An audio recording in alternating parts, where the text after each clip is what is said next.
TDP అధినేత నారా చంద్రబాబు, జనసేన అధ్యక్షుడు పవన్ కళ్యాణ్ దాదాపు 10 ఏళ్ల తర్వాత విజయనగరం పోలిపల్లిలో ఒకే ఉమ్మడి బహిరంగ సభ వేదికను పంచుకున్నారు. టీడీపీ యుగులం నవశకం బహిరంగ సభలో పాల్గొన్న జనసేన అధినేత పవన్ కళ్యాణ్ పలు కీలక వ్యాఖ్యలు చేశారు.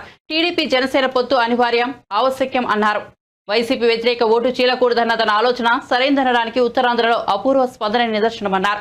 టీడీపీ జనసేన పొత్తుతో ఏపీలో మార్పు రావడం ఖాయమన్నారు. బీజేపీతో అలయన్స్ గా ఉండి టీడీపీతో పొత్తుపై తనను కొందరు విమర్శిస్తున్నారన్నారు పవన్. టీడీపీ జనసేన పొత్తుపై అమిత్ షాకు కూడా చెప్పానన్నారు. ఆయన బ్లెస్సింగ్ కూడా కోరినట్టు చెప్పారు. ఏపీలో వైసీపీని ఓడించాలి, జగన్ ఇంటికి పంపాలంటూ పవన్ కళ్యాణ్ వ్యాఖ్యానించారు. 220 రోజుల పైచిలుకు పాదయాత్ర చేసి 3000 కిలోమీటర్ల పైగా నడిచి 97 నియోజకవర్గాలు ప్రత్యక్షంగా అక్కడున్న ప్రజల కష్టాలన్నీ, సాధక బాధలు తెలుసుకొని, ఇది లోకేష్ గారి రోజు, ఇది ఆయన రోజున ప్రత్యేకించి ఆయనే ఉండాలి తప్ప ఇంకా వేదిక పైన నేను ఉండడం సబబా అంటే కాదు, మీరు ఖచ్చితంగా ఉండాలి అని లోకేష్ గారు మనస్ఫూర్తిగా నన్ను ఆహ్వానిస్తే 4 దశాబ్దాల సుదీర్ఘ అనుభవంతో ముఖ్యమంత్రిగా, ప్రతిపక్ష నాయకులుగా శ్రీ నారా చంద్రబాబు నాయుడు గారు ఆహ్వానం మేరకు మనస్ఫూర్తిగా నేను ఈ ఆహ్వానాన్ని మన్నించి ఇక్కడికి వచ్చాను. పాదయాత్ర జగన్ గారి పాదయాత్ర లాంటిది కాదు, ఇది బొగ్గలు నిమిరే పాదయాత్ర కాదు, ఇది కష్టాలు తెలుసుకున్న పాదయాత్ర, మాటలతో ఉన్న పాదయాత్ర కాదు, చేతలతోటి చూపించే పాదయాత్ర. అలాంటి పాదయాత్రని చేసిన లోకేష్ గారికి మనస్ఫూర్తిగా నా ధన్యవాదాలు తెలుపుకుంటా ఉన్నాను. ఒకసారి నాకు పాదయాత్ర చేస్తున్నప్పుడు చాలా అసూయ ఉంటుంది. నేను నడుద్దామంటే నాకు నడవనిచ్చే పరిస్థితి ఉండదు.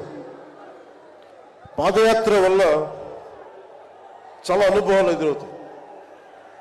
చాలా మందితో సాధక బాధలు తెలుసుకోవచ్చు, కష్ట సుఖాలు పంచుకోవచ్చు. అలాంటి అవకాశం నాకు లేనందుకు ఈరోజు నాకు చాలా బాధగా. అలాంటి నాకు రాని అవకాశాన్ని లోకేష్ గారు దిగ్విజయంగా చేయటం, పూర్తి చేయడం నాకు చాలా ఆనందంగా ఉంది. మన ఆంధ్రప్రదేశ్ స్ఫూర్తి భారతదేశానికి చాలా కీలకమైనది. ఈ రోజున భాషా ప్రయుక్త రాష్ట్రాలు ఏర్పడ్డాయి అంటే పుట్టి శ్రీరాములు గారి బలిదానం, త్యాగ ఫలితం. ఆయన స్ఫూర్తి వల్ల ఈ రోజున మనకి భాషా ప్రయుక్త రాష్ట్రాలు ఏర్పడ్డాయి. సో భారతదేశానికి మనం చాలా స్ఫూర్తినిచ్చిన నేల ఇది. అలాగే ఐఏఎస్లు, ఐపీఎస్లు ఉమ్మడి ఆంధ్రప్రదేశ్కి రావాలని ఉవ్విళ్ళూరేవారు.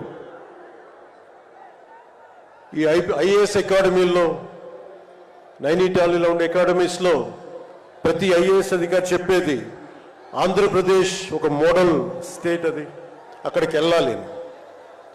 ఈ రోజున అలాంటి ఆంధ్రప్రదేశ్ ఎందుకు వెళ్ళకూడదో ఆ మోడల్ కింద అయిపోయింది ఈ జగన్ గారి నాయకత్వంలో.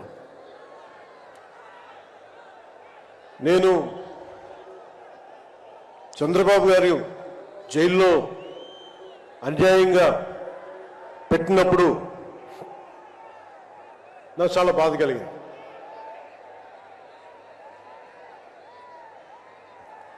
కష్టాలు చూసిన వాడిని, కష్టాలు